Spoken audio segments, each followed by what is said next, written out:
Thank you, Rita. Coming up on tonight's Look East, calls for changes to our family. They are constantly on my mind. We're aged now. My husband's got ill health, and the chances of us ever seeing them again, very, very small. A High Court judge rules that a former Conservative Home Secretary acted unlawfully in accommodating 3 asylum seekers at a former RAF base. We're in Cambridgeshire, looking at how this magnificent 350-year-old tree could be preserved using techniques never seen in the UK before. And it was an open and shut case, why this bridge is the best of its kind in Britain.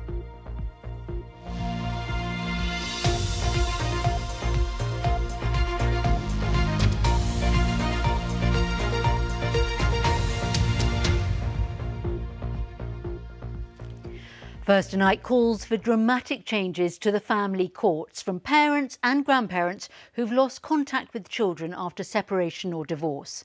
Last month, we reported on how one parent can often alienate their child against the other, despite there being no safeguarding concerns at all.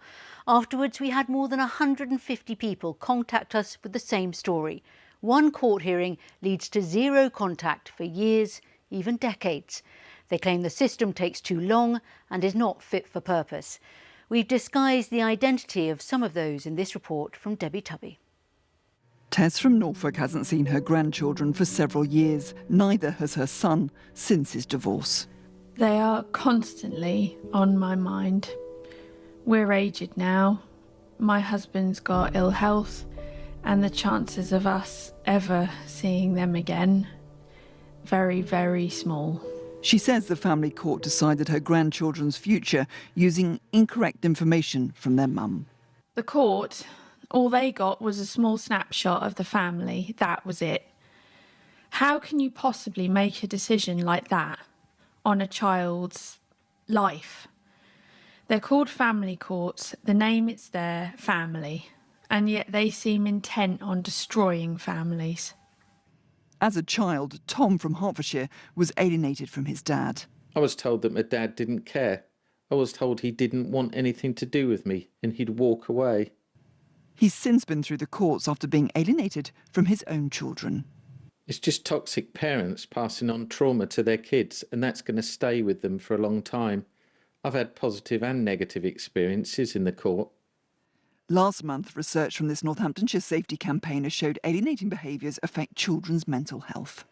This is a massive public health issue, a legislative issue, and a child protection issue. Many of you have told us about your battles with the current system. Denise says it's like nobody can believe a parent would throw their children under a bus to destroy a person. Sam says the courts need to recognise this behaviour as child abuse before it's too late to reverse the damage. And Hannah says we will see a tsunami in adult children having breakdowns because of the family law courts. We need change, and we need it now.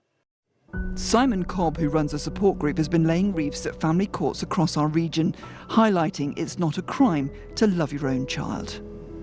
A child would want equal opportunity to spend time with both parents, and the system does not allow that to happen. It creates an adversary, a combative situation where ultimately the child loses, and a lot of times one of the parents will lose.